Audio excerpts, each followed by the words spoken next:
네, 글로벌 이슈 플러스 들어왔습니다. 오늘도 가상화폐 관련된 이야기 좀 해보려고 합니다. 오늘 함께 하실 분은 테크엠 이수호 부사장 나오셨습니다. 안녕하십니까? 안녕하세요. 네, 반갑습니다. 가상화폐고 뭐 주식시장이고 사실 지금은 다 관세에 좀 꽂혀 있는 것 같아서 관세와 관련된 이야기 좀 해보려고 합니다. 어제 저희가 관세가 비트코인 시장에 어떤 영향을 미치는지에 대해서 좀 얘기를 나누기도 했었는데 변동성이 계속 커지고 있어요. 이게 뭐 관세로 계속 빠지는 것도 아니고 또 올라왔다가 또 주춤거렸다가 계속 좀 파도가 만들어지고 있는 것 같은데 어떻게 보고 계세요?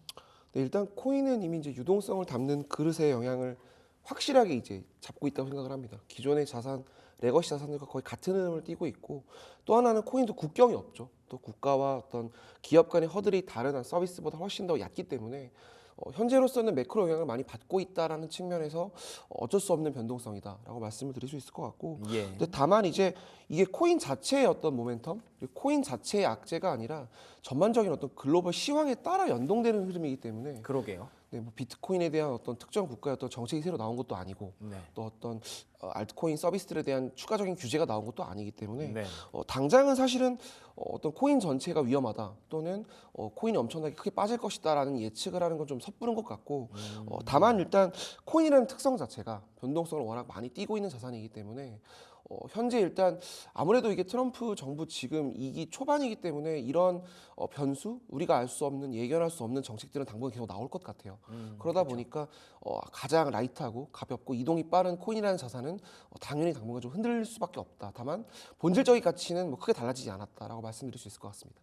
알겠습니다. 그러면 사실 저희가 이제 관세 전쟁과 관련해서 이제 시작이 됐다라고 얘기를 많이 하잖아요. 앞으로도 계속 뭐 나오지 않을까 예상을 하고 있고 이미 나오고 있는 상황들인데 뭐 어느 정도 분위기가 완화됐다고는 하지만 그래도 변동성 장세는 좀 염두에 두고 접근을 해야겠네요.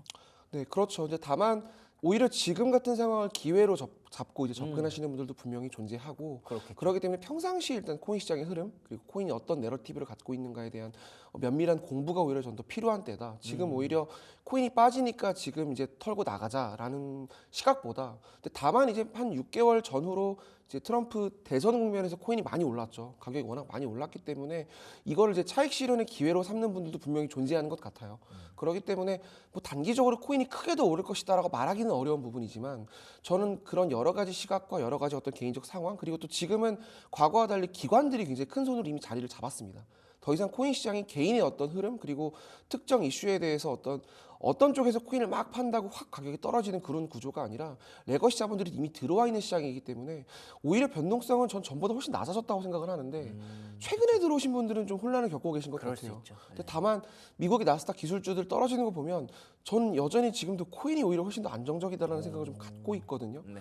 오히려 2021년, 2023년, 그 전에 2017년, 18년의 급락장을 보면 오히려 20, 30%, 30%, 40%를 하루 새 떨어뜨리는 경우가 훨씬 더 많았는데, 지금은 이제 그 정도는 아닌 것 같아요. 오히려 회복력이라는 측면에선 오히려 과거보다 훨씬 더 강력해진 것 같고, 또 이 투심을 이끄는 게 기관이 개인보다 기관이기 때문에 전보단 오히려 더 변동성이 줄어드는 흐름으로 나는 가지 않을까? 저는 그렇게 생각을 합니다. 네, 이게 아마도 비트코인에 한해서 좀 얘기를 하시는 것 같아요. 네. 뭐 전체적인 가상화폐 시장이라기보다는 비트코인의 가격은 확실히 변동성이 이전에 비하면 많이 약해졌습니다. 기술주랑도 비교를 해주셨는데 그만큼 기관의 어떤 물량이 굉장히 좀 중요하게 작용을 하고 있기 때문이겠죠. 그러면 조금 세부적으로 들어가 보도록 하겠습니다. 그 우리가 크립토 차르라고 하죠. 네, 데이비드 sak스 이 사람이 뭐 긴급 기자회견한다고 얘기가 있었는데 전략적 비축 자산 그런 얘기도 좀 나왔나요? 어떤 상황인가요? 네, 방금 전에 일단 기자회견이 끝났는데, 네네. 일단 먼저 말씀을 드리면 이 차르라는 직책이 원래 미국에서 계속 있었던 직책입니다. 새롭게 등장한 건 아니고요. 다만 이제 별도로 백악관과 의회, 그리고 백악관과 행정부를 연결하는 코인과 AI 쪽을 담당하는 별도의 일종의 특사 내지는 수석 정도라고 이해하시면 될 것 같은데, 크립토 짜르, AI 짜르를 이제 겸직하는 분인데, 예. 그분을 직접 임명했을 때 트럼프가 이야기한 것을 보면은 디지털 자산을 어떻게든 시장을 키우겠다. 그리고 과거보다 훨씬 더 빠르고 면밀하게 진행하겠다라는 의지를 이미 여러 번 피력한 바 있습니다. 예. 그리고 현재 트럼프 행정부에 있는 사람들을 보면 대부분이 비트코인 옹호한 자들이고, 뭐 그렇죠. 대부분 아시는 일론 머스크 테슬라 CEO 같은 경우도 지금 현재는 행정부의 어떤 조직을 슬림하는 데 주력하고 있지만 기본적으로 코인을 굉장히 옹호하는 사람이고, 금융시장에 껴있는 여러 가지 거품 내지는 그 중간 과정을 줄이면서 효율을 극대화하는 정책으로 나아가겠다라는 목소리를 대부분 동감하는 사람들이 현재 트럼프 주변을 감싸고 있거든요. 이런 분들이 어쨌든 빠르게 행정부 내에서 정책을 만들 거고 이런 것들을 빠르게 움직이기 위해서 지금 미국 국회가 같이 움직이고 있거든요. 상원과 하원이 지금 방금 전에 일단 이 크립토자르가 기자회견에서 이야기한 걸 보면은 결국은 일단 그 프렌치 힐이라는 미국 디지털 자산의 황금기를 같이 만들겠다고 주장했던 금융서비스위원회 위원장이 같이 일단 배석을 했어요. 네. 이분들의 이야기가 결국 종합을 해보면 규제를 빠르게 만들겠다. 과거에는 사실 규제가 없었고 그렇죠. 또 미국은 우리나라와 달리 기업들이 어떤 일을 행했을 때 이게 문제가 생기면 일종의 사후 규제 형태로 징계가 있었던 것 같은데 우리나라는 일단 어떤 일이 터지면 못하게 하는 부분이 좀 있잖아요. 사전 규제 네. 형태로 우리나라는 움직이는 부분이 있는데 미국은 기존에는 일단 해보고 안 되면 나중에 책임을 묻겠다라는 기조가 되게 강한 나라예요. 그런데 이런 나라에서 지금 규제를 만들겠다라는 건 고속도로를 만들겠다는 의미로 저는 봐야 한다고 생각을 합니다. 그러네요. 룰이라는 게 새로 만들어지게 되면 다른 나라는 지금 미국을 바라보면서 기다리고 있을 거예요. 룰을 어떻게 만드는지, 기업들을 어떻게 관리해야 되는지를 대부분 일종의 규제 회색 공간이라는 룰이 없는 상태로 남겨두고 있는 측면이 강한데 미국이 지금 룰을 만들기 시작했다라는 거. 그리고 트럼프를 대변하는 트럼프의 디지털 정책을 대변하는 짜르라는 사람이 직접 미국 국회 담당자들, 입법자들을 모아놓고 어떻게 해야겠다라는 공식적인 자리를 지금 연초부터 시작했다라는 건 룰이 생각보다 빠르게 만들어질 가능성이 크다. 그리고 지금 전략 비축고 얘기도 하셨는데 일단 미국 상원에서는 이미 이런 움직임이 있습니다. 비트코인을 일단 국가적으로 관리해야 되고 매수해야 되고 팔지 말아야 한다. 이거를 통해서 달러 패권을 지켜야 한다라는 움직임이 이미 있기 때문에 그렇죠. 근데 다만 기축통화 국가이기 때문에 대놓고 비트코인을 매수한다든지 또는 대놓고 비트코인을 어떤 미국의 어떤 국부펀드 최근에 이야기가 나오는 이슈인데 네. 직접 편입을 한다든지 이게 빠르게 진행될지에 대해서 좀 이견이 있는 부분도 있어요. 하지만 분명한 건 비트코인이 달러 패권을 지키는데 도움이 되는 건 분명하기 때문에 직간접적으로 비트코인 시장을 끌어올리는 멘트는 당분간 계속 이어지지 않을까. 그러니까 실제로 규제가 안착한다라기보다는 비트코인 시장을 끌어올릴 수 있을 것 같은 모멘텀들을 당국자들의 입을 통해서 계속 나오지 않을까? 이를 통해서 간접적으로 비트코인 가격을 끌어올리는 방식을 택하지 않을까? 이런 생각을 해봅니다. 알겠습니다. 뭐 속도는 조금 늦을 수도 있겠습니다만 방향이 틀리지 않으면 우리는 그 방향을 보고 따라가야 되는 거겠죠.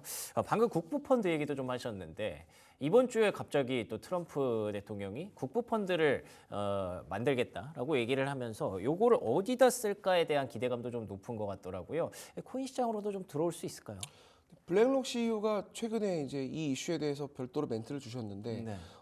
이 국부펀드의 비트코인 시장이 들어올 경우에는 즉 비트코인 상품을 직간접적으로 투자할 수 있는 상황이 나올 경우에 비트코인 개당 가격이 뭐 어마어마하게 많이 오를 거다. 레벨업 할 수 있다. 네, 현재 가격 대비 뭐 5배에서 7배까지 오를 수 있다. 이런 멘트를 주셨는데 사실 저는 이 부분을 직접적으로 이렇게까지 할까에 대한 좀 이견은 있는 사람입니다. 그러게요. 저도 네. 비트코인을 직접 국부펀드에 편입을 해서 국가적인 차원에서 재무부가 이거를 직접 매수를 한다라는 건 되게 부담스러울 수 있는 그럼요. 이슈도 있고요. 네. 또 다른 국가들이 어떤 미국 국채라는 어떤 특별한 안전자산을 갖고 있고 미국이 이를 통해서 무역을 하려고 하는 게 지난 50년간의 움직임이었는데 이걸 아예 부정하고 비트코인만 산다라는 건 사실 조금 더 나아간 이야기라고 저는 생각을 하고 다만 비트코인을 담는 기업 또는 비트코인 ETF가 어쨌든 현물 기준으로는 미국이 일단 가장 먼저 시작을 했기 때문에 미국의 월가 또는 미국의 특수한 기업들을 옹호하고 지원하는 방식으로는 정책이 짜여질 수 있다고 봐요. 실제로 트럼프가 틱톡에 대한 인수 얘기를 지금 국부펀드와 함께 맞아요. 한 것으로 알고 있는데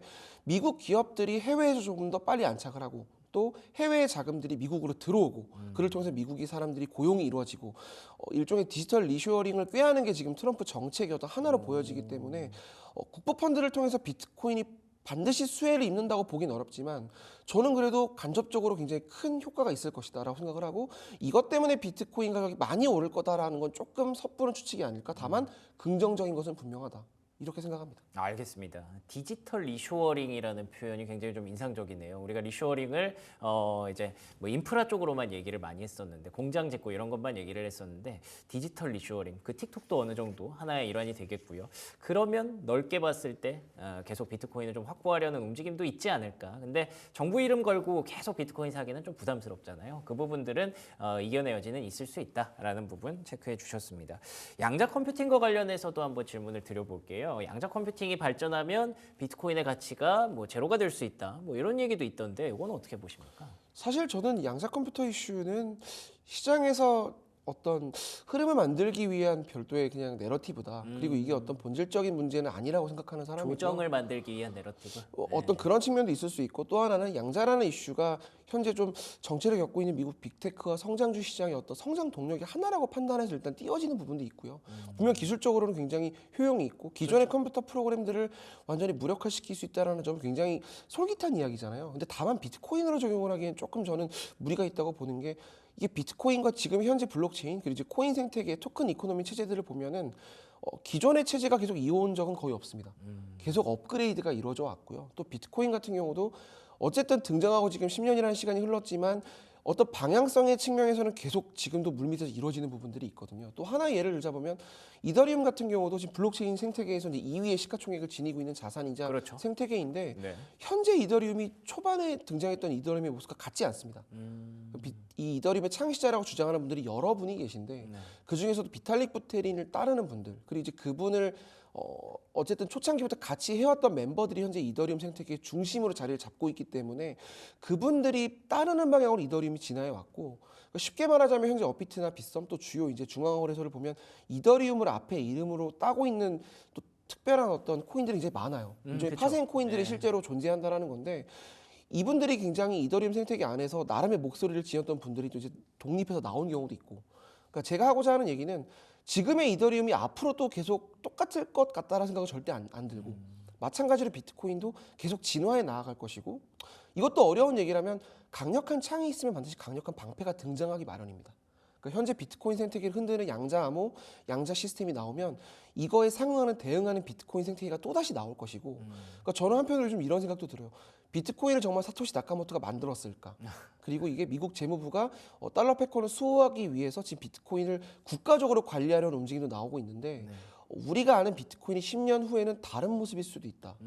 일종의 뭐 하드포크, 소프트포크라는 이야기들을 하죠. 그러니까 아예 의사결정권을 미국과 어떤 현지의 금융 레거시 플레이들이 손에 쥐었을 때 비트코인이 다른 방식으로 업그레이드가 진행될 수 있다라는 거죠. 그럼 결국 비트코인이 현재의 모습과 다른 방식으로 진화할 수 있기 때문에 그럴 가능성이 매우 크기 때문에 현재의 양자 이슈로 비트코인이 뚫릴 것이다, 흔들릴 것이다라는 거는 어불성설이다. 그러네요. 저는 그런 생각을 갖고 있습니다. 진짜 뭐 하루하루가 다르고요. 뭐 1년 얘기가 비트코인은 정말 많이 다른데 언제 올지도 모를 양자 컴퓨팅 때문에 지금 이렇게 걱정을 하는 것은 조금 좀 시기상조가 아닌가, 많이 시기상조가 아닌가 그런 생각도 좀 드네요. 앞서 이더리움 얘기도 잠깐 해주셨는데 이더리움이라든지 리플이라든지 이 알트코인에 대해서도 한번 얘기를 좀 들어보고 싶어요. 어떻게 보고 계세요? 일단 이더리움은 좀 비트코인이랑 거리를 두고 기술주의 하나로 봐야 한다는 게 제 개인적인 생각입니다. 그러니까 비트코인과 그 탈중앙을 기반으로 하는 생태계들을 보면 기존에 일단 개인들의 좀 투기 그리고 아직 나오지 않은 서비스들을 미리 일단 당겨오는 형태의 어떤 그렇죠. 유동성을 담는 그릇 정도로 끝났는데 네. 사실 지금의 이더리움도 크게 다르진 않다고 봅니다. 다만 이제 최근 1, 2년 사이의 흐름을 보면 어떤 빅테크들의 흐름을 깨기 위한 작은 기업들의 시도가 이더리움 생태계에서 있었고 그를 통해서 돈을 끌어당기는 ICO라는 내러티브가 존재했고 그 2017년부터 2020년 후반까지 진행됐던 것 같아요. 그 뒤로 뭐 NFT라든지 다양한 서비스들이 나오면서 거듭 돈을 끌어당기는 방향으로 이더리움이 성장을 했는데 지금은 좀 다른 게 일종의 대기업 빅테크 그리고 심지어 미국의 블랙록 같은 플레이어들이 이제는 이더리움을 활용하고 있습니다.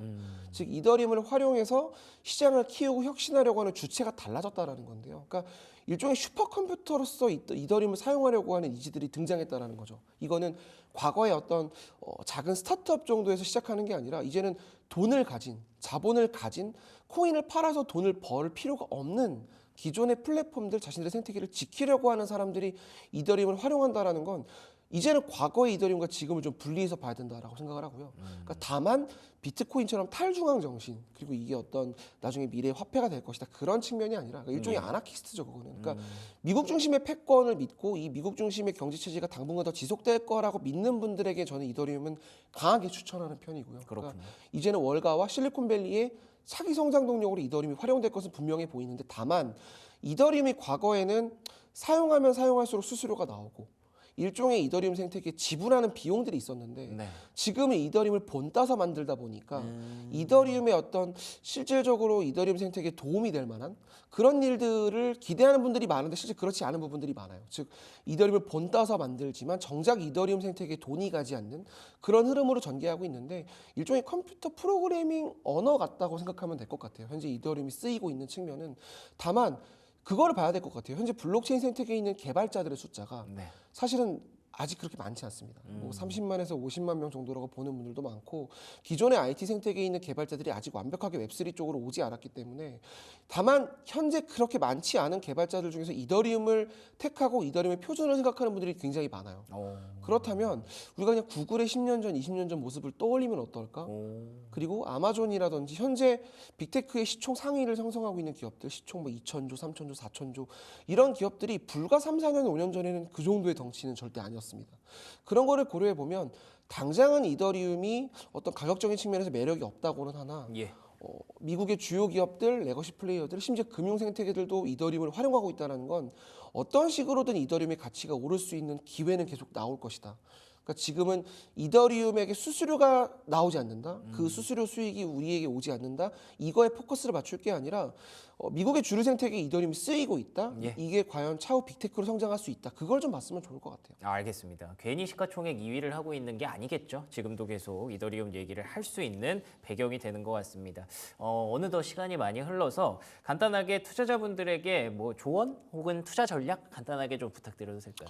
코인 자체를 구매할 때 특유의 변동성은 반드시 일단 우리가 인지해야 되는 부분이고요. 그럼요. 네. 다만 비트코인에 대해서는 저는 분할 매수를 굉장히 강하게 추천드리는 편이고요. 그러니까 매달 월급의 일부분을 조금씩 사 모아라. 다만 많이 올인해서 살 필요는 없다. 왜냐? 그쵸.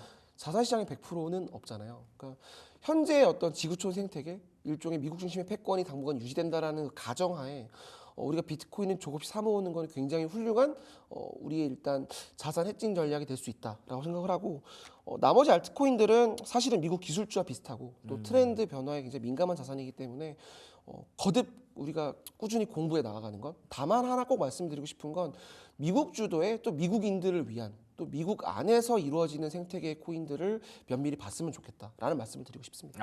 알겠습니다. 원래 이렇게 모든 투자가 그렇죠. 대형주 하나 사놓고 그리고 또 이제 중소형주 중에서 공부 열심히 해서 하나씩 가져가는 건데 뭐 그 공부 포인트가 여러 가지가 있겠습니다만 부사장님께서 또 강조해 주신 건 계속해서 지금 코인 시장이 달러 패권 그리고 미국을 중심으로 돌아가고 있기 때문에 미국에서 만들어지고 미국에서 더 많이 활용되고 미국에서 더 얘기가 많이 나오는 그런 코인이 좀 더 필요하다라는 얘기를 좀 해주셨네요. 그리고 비트코인에 대해서는 분할 매수 관점, 월급에 얼마를 일부씩 조금씩 가져가는 그런 투자 전략이 앞으로도 좀 유효할 것 같습니다. 지금까지 테크엠 이수호 부사장과 얘기 나눠봤습니다. 오늘 좋은 말씀 고맙습니다. 감사합니다.